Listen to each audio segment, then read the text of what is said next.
เฮ็ดสังแลเฮาเฮ็ดซึกมาปียาวเข้าเฮ็ดสังแลเฮามองมันอันว่านั่นเนาะเฮ็ดสังแลเฮาเอาเมืองเฮาหลอดแล้วก่อนขอไหลนี่เฮาได้มาทัดสังด้วยมื้อนี้ย้อนเปิดซึกไตอ้วนหลวงไตเฮาแน่เอาหมาหน้าอันโหเอาตอซ่าอันโหเส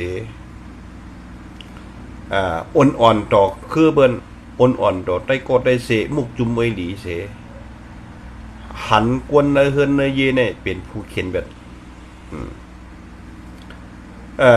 เอาง่ายๆเลยครับด้วยมาทัดสังด้วยในหลายปอกหลายกำมันเขาเลยหันมาเนี่ยนะอย่างเมืองด้วยปอดห่อเป็นขึ้นเป็นไพ่เป็นซึกเป็นเสือคนเมืองปลายห้องให้รถกามันก็มีสปินมีลวดแหลงมี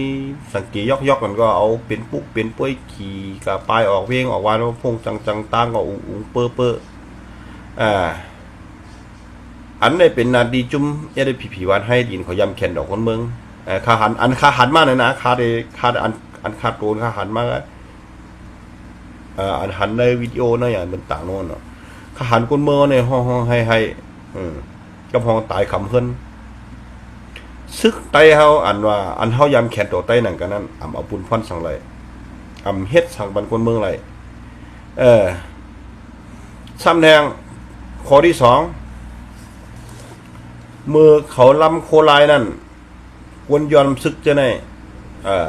จุ่มได้ผีวันให้ในอันสูเจ้ามังก็ว่าพวกทากาวาสังทั้งเขาเนี่ยเขาใกล้มาหลางคาริที่นั่นคาริวาดด้วยอันเมื่อเขายอมไปเลยโคลายนั่นเขายอดมัดปีแกยื้อแบบตายเป็น18ก็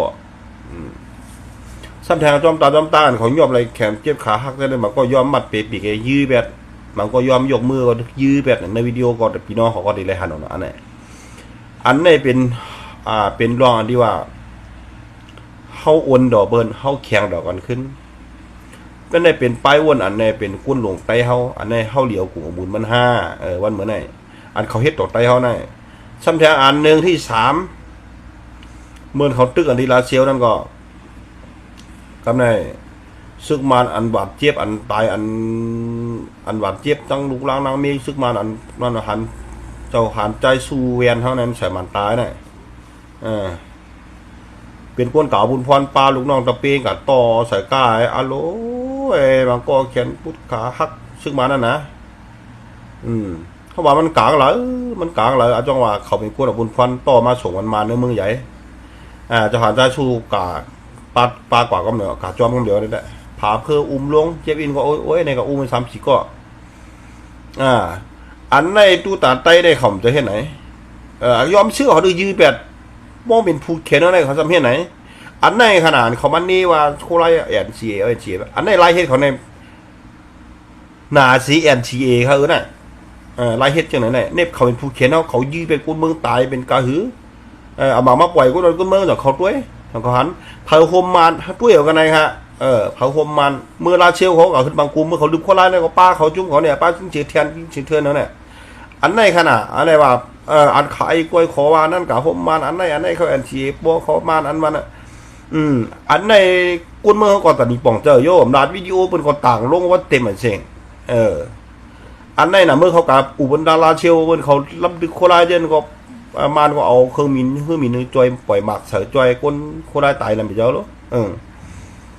เปิ้นเฮ็ดเฮาผิดกันเฮาตึกกันเปิ้นสอชนไผอยู่ด้านหลังไอ้ส่วนนี่เดี๋ยวว่าฮู้ก็ชอออกไว้ออกสังมาก็ก่อมป่องเจอเดี๋ยวว่าฮู้ในก็ฮู้ตันเบิ่นเดี๋ยวว่าฮู้ก็สมัยออกลีกว่าเฮ็ดเผจุ่มจุ่มมันก้อยก็เฮ็ดเสียได้ว่าซ้ำตึกฮู้ซ้ำออกมาลาที่นั่นอะไรซ้ำมาซ้ำสิวเฮ็ดเองกับจ้อมเปิ้นเรียนจ้อมกวนเบิ่นได้อันเบิ่นอันเขียวมวยคือเฮาอันอบอื่นใต้เฮานี่ก็ฮู้อยู่ก้อยก็ซ้ำว่าจะเฮ็ดจ้อมเปิ้นมันเป็นย้อนสังขำอายบ่มีคนเมือง5นี่ก็คำมาทัดสังด้วยวันเมื่อได้ขำอายบ่มีคนเมืองเขาเฮ็ดนั่นเขาเก็บเอาขวัญเอาเงินเอาคนเอากุมนี่ก็พ่อกับจอยเอ็นได้ต่างเขาก็จี้กูช่องตั้งลิงมันลิงหยังกำกับลงอันนั้นก็มาลง TikTok ก็มาลงสังละลายหุ้ก็ลงข่าวอินพีอินโฟนั่นว่าจอยดีเด้เขาเก็บค่าเอาบ่มีคนเมืองก็ละลายจังนั้นเขามาจอยจังนั้นครึ่งก็ไร เจ็บขาหนอกากาเวียนใน30,000เนี่ยพวกกาแรงกาจะใน10 แสนเนี่ย30 แสนเนี่ยหรอเขาแรงกาเนี่ยกาวิ่งเนี่ยเนี่ยตีนเขามือมาคันดีปีสีป้อมือนั่นเหลือแน่ไล่หากินปอดหอก็มีเช่าลูกคนลืมเป็นโขเขาก็ไม่จางที่เอากวนมาหากระปอดจ้าเอาเนี่ยแถมมาเป็นลายเฮงอ่ะเนี่ยว่าเขาได้อันเพียวอันตึกตวนตีวะเนี่ยเตรียมเต้ให้กับหัวนั่นแหละเดี๋ยวมาหากระปอดจ้าเนี่ยเฮ้ยมันตุกข้า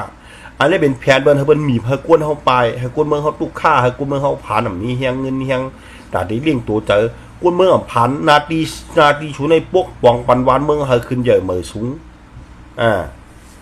ให้ขึ้นใหญ่เหมือสูงจะกับโฮมเบอร์ไหนมาหญ้าหวานหญ้าเมืองติงหญ้าต่างติงคนเมืองปลายมาลังวัดจานก็นึกมาหาหญ้าเก่าบ้วนดาคนเมืองไตป้อเป็นเปือนเขาอ่อนต่อป้อเป็นเจื้อคือเขาได้เขาทำแจมเขาจำเจอลายแจมหลายๆเฮ็ดดังเจื้อคือเจ้าเก่าในเขาไปเฮ็ดอะไรอันนี้เจอกวนตาบอดบนห้องตับซึกตาหมดครับบนห้องกวนใจหมดครับกวนใจหมดในมันหันตั้งปอมีปีน้องมันก็เป็นเจื้อคือไตว่ามันหันหรือว่าเป็นเจื้อคือมันเอามันยังเฮ็ดเอาเนี่ยนาเสตามหมดก่อนครับเนี่ยกวนตามหมดนะเขายังหู้ค่ะอันละผิดอันละถูกอันในตาก็หมดหูก็หนวกใจก็หมดจอมบ้องมาเนี่ยนะไล่เฮ็ดซึกไตวันมื้อเนี่ยอันเขาจีว่าจุ่มยาได้ผีบ้านไทยเนี่ยวันมื้อเนี่ยนะเขาเฮ็ดต่อพี่น้องเจอคือไตเขาเนี่ยอันในน่ะชุมด้วยเอาทัดเอาล่ะเอาง่ายๆสู่ล่วงสังกัดเปิ้นจำล่ะจำเช่ตามนี้สู่กูไม่แต่ล่วงสังกัดก็อย่าว่าก้นปันแห้งส่วนนี้มันบ่ได้ซิมก็เป็นก้นอันอะไรกินจอมสูนั่นพอสู่ต่างลงกับเปิ้นก็จอมเช่เอาต่างแค่พางอันเจ้าซื้อหันได้ผิดต่างแค่พางอันลงอันแคบไว้เปิ้นจังจอมล่ะจอมเช่อันในเฮาทัดฉางในแค่ผักถึงก็หานั้นอยู่ในจุ่มอันคือฮักจื้อฮักเคอนั่นสู่ต้วยก้นลงส่วนสู่ก้นลงสู่เฮ็ดมันเหมือนมันเป็นสังเฮ็ดตาปุนสังที่ในสู่ลงทัดสางด้วยขนาดวันมื้อนี้พี่น้องเจอคือเตียวห้องเหลือดไม้ในห้องให้ในข่มเจอหันครับหลงป้อเป็นมาในขัดต่างว่าเดียเชียวในขัดต่อมาในเอากาต่อลงผาเพอลงในมันก็ได้หันเอากาในวิดีโอในวิดีโออย่างเช่นนี้อันนี้เป็นมันเป็นลองเต้มันอันนี้เป็นเขาเป็นคนถ่ายมาก็เดี๋ยวเนี่ยเป็นในผีอินโฟเขาเป็นคนถ่ายไว้มาเดี๋ยวเนี่ยอันไหนขนาดอันลอกไล่เขาเฮ็ดว่าเป็นไต้ในเขายื้อเป็นพันมัดเบปีกยื้อคนยอมซึกโคราชเนี่ยทั้งตีว่าเขาก็เป็นไต้เหมือนกันอันนี้ยอมซึกก็ยอมซึกที่อย่างเขาไปจังไต้เขาก็บอกจะก็ว่าเขาก็สามารถปฏิมาจึงไต้จึงเขาไปจังไต้อันนี้ได้พวกหันเมื่อไรก็เจ็บใจเมื่อนั้นนะเขาหันเมื่อไรเขาวนว่าเฮ็ดสั่งก็ไปเฮ็ดหรือไต้ไปนานป่านนี้ตั้งเขาก็กินอยู่ในแผ่นเมืองไต้เข้ามาจึงเขาไปมึกต่อไต้เขาเป็นได้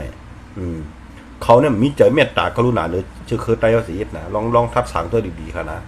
ก้นลงเขานะอันนี้ก้นหวานนั่นพอสุดตึกเรียนจอมก้นลงสู่ก็ตีปากันมวยหายตายกันได้แหละชมยุ่มก็บอกว่าก้นวางกูเมืองในมันอิ่มจานเบอร์นะห้อมพมกันไรเขากลุ่ม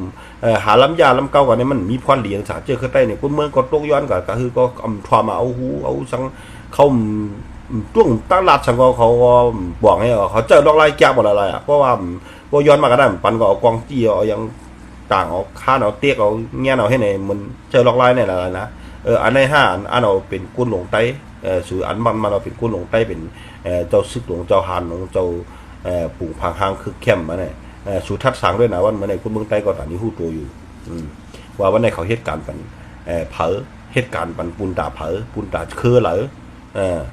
เขาอันเพียวเครือไหลเขาอันยาคือเจ้าเก่าเขาอันยกแผ่นดินมันเปิ้นหือในก็ทัดสาวด้วยก็เหลียวครับพี่น้องคนเมืองไต้ค่ะนะผมจะมาเสียมันนี่อันในขาหันในวิดีโอขาหันว่าขาด้วยมาหลายปอกหลายคนหลายกำไหนอะครับด้วยเอามาทัดสางด้วยในอันในโลกเอาเดี๋ยววิดีโอในเขาเป็นคนต่างลงหลายขนาดครับด้วยเนี่ย